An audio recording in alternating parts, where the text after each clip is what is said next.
Hi guys, in this video I'm going to share some of my favorite tips to save money off your supermarket bill. So I'm also going to do this in conjunction with my cash stuffing video, so you guys will see how I organize my budget on a weekly basis as well. My first tip is to always know how much something costs before getting to the cash register. Because one, if you're already there, you're less likely to put back the item if it costs more than you think. And I personally, sometimes when I'm already at the register, I would be a little bit too embarrassed to put something back only because I can see a lot of people behind me and I'm already at the front of the counter.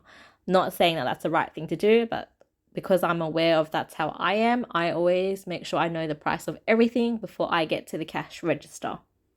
So this envelope here, guys, is basically all of the rollover money. So the spare money I have from my grocery shop every single week.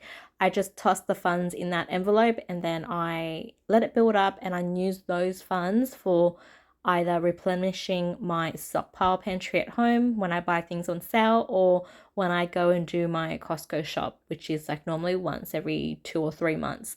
I don't pay for a membership because I do go with a family member that has a membership, so I save on costs there as well. I also highly recommend everybody to have a stockpile. Just make sure you're doing it responsibly because that way you're able to take advantage of sales in your local supermarket. I think I mentioned this before, but I generally buy canned soups and veggies and even like dog food because that's obviously shelf stable. I normally buy that when it's on sale, like 40% off or 50% off, and then I just add it to my stockpile and rotate it as I need. Before I continue with the tips, guys, I just want to let you know, in the next envelope, I've actually got my fun money, which is an envelope that I take funds from to cover my weekend expenses. That covers food as well. So on the weekend, I tend to buy ingredients that are a little bit more fun to work with.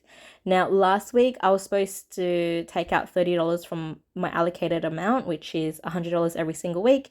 So as you guys can see there in the grid, it's supposed to be $100 minus $30 because it's a savings challenge. So I'm only supposed to spend $70, but I ended up spending the full $100. So this week, I've got to pay myself back for the $30 that I spent last week. And I'm going to also cross off the $20 in the top right hand corner there. So out of my allotted $100 allocation for my fun money envelope, I'm going to take $50 out to put back into my savings account. So that $50 comprises of $30 from last week and $20 for this week. Hopefully that makes sense. If you're a little bit confused, let me know in the comments and hopefully I can explain it in a little bit more of a simple manner.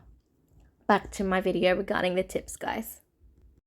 And my next tip, guys, is make sure you guys are comparing the price of frozen fruits and vegetables in comparison to the fresh. Because I know for me, certain months throughout the year, buying frozen broccoli is actually cheaper than buying fresh broccoli. But on the flip side, when broccoli is in season, it's actually cheaper for me to buy fresh broccoli rather than frozen broccoli. So when it is in season, I tend to buy fresh broccoli, lightly steam it, and then toss it in the freezer. That way I've got frozen broccoli ready to go whenever I need it, and I've got it at a more cost-effective price. So that's something you guys want to consider. Also, maybe even compare the costs of frozen fruits, fresh fruits, and canned fruits. So that's something you'll need to consider. But with the cans, make sure you guys are taking into consideration the cost per weight per kilogram. Also, flip the packet over and see how much percentage of the can is actually liquid and how much is actually fruit, because the cost per kilogram in the can form actually includes the weight of the liquid as well, I believe. It's dependent on the product, but you'll need to take precaution and have a look at how much produce is actually in the can in comparison to liquid.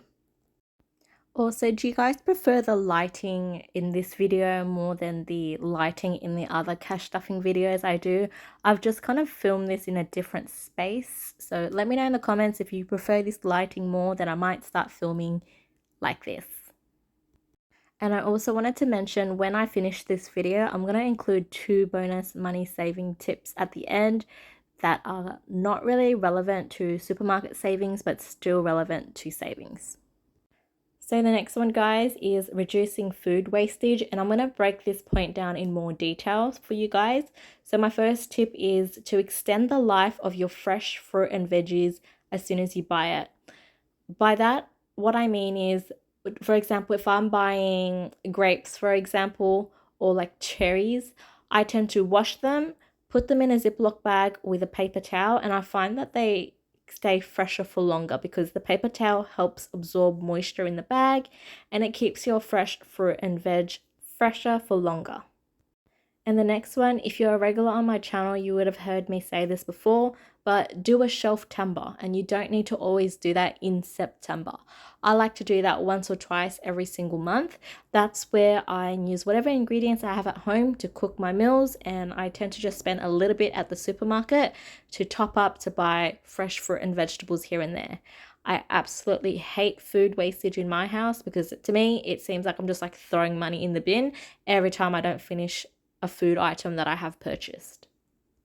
When you do that shelf timber, it forces you to use up everything, and I've created some really fun, interesting meals whilst doing shelf timber, and I've actually kept that on my menu. So I do a lot of meal prepping as well if you guys want to check some of those other videos out.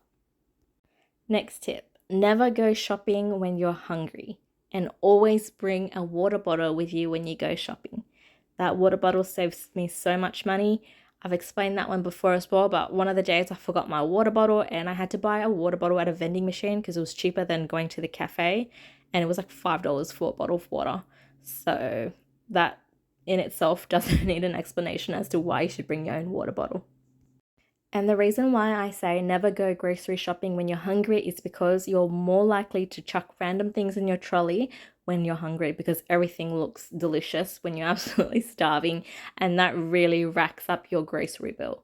Also, I always go to do my grocery shopping with a shopping list because often if I don't, I find myself wandering around every single aisle and I end up buying things that I don't need. Also, when I go and do my grocery shopping, if it's not on the list, then I do not need to go into the snack aisle. Because I guarantee you, if I'm going into that snack aisle every single week, I am very likely to spend a lot more than what I do at the moment. And I'm not sure if you guys have noticed, but a lot of the fresh produce, like your fruit and veg and your meats, are actually at the front of the shop. So you don't need to go through every single aisle to get all of your other ingredients. I try to stay at the front of the shop when I do my grocery shopping because I like to predominantly buy fresh fruit and veg and my protein. That doesn't mean I never buy snacks. I definitely do buy snacks. I am human. I love my little sweet treats here and there, but I do try to have like a healthy boundary and restriction with how much junk food I buy because obviously, one, it's not good for my health. Two, it's definitely not good for my budget. And this leads into my next point, guys. Sign up for free reward programs for the shops that you go to often. I personally love the Coles Flybuy rewards program. I get so many rewards shopping via them. No, I'm not sponsored by them. I also do have the Woolworths rewards program, but I do prefer Flybys because I get a lot of offers where I spend $50 each week at Coles for 4 weeks, and then I get 10,000 bonus points back, which is equivalent to $50. So if I'm spending $200 for that month, I get $50 back worth of points, which I absolutely love. And sometimes they'll give you double offers, and then you can just add the offers together to help boost your Flybuy point system. And the next tip, guys, is shop for home brand or store brand items because it's pretty similar and you're saving so much more. And a lot of the time, those big branded items are produced in the same factory as the store brand or home brand items anyways. So I personally prefer buying store brand items. The next tip is an obvious one, but I feel like I have to remind everyone because even I forget sometimes. Pack your own lunch for work. If you can't work from home and you've got to go to the office or wherever your location is for work, pack your own lunch because you save so much money bringing your own lunch. And the bonus tip, guys, is pay your bills as soon as you get paid rather than paying them when they're due because you're less likely to spend money on random things or things you don't need if you don't have that spare cash sitting around. Obviously, I like to prioritize my savings, my investment, then my bills, and then if I have any leftover money, that's when I'll allocate it to like random things I want to purchase. But that wraps up my video, guys. Thank you so much for watching, and I'll see you in the next one.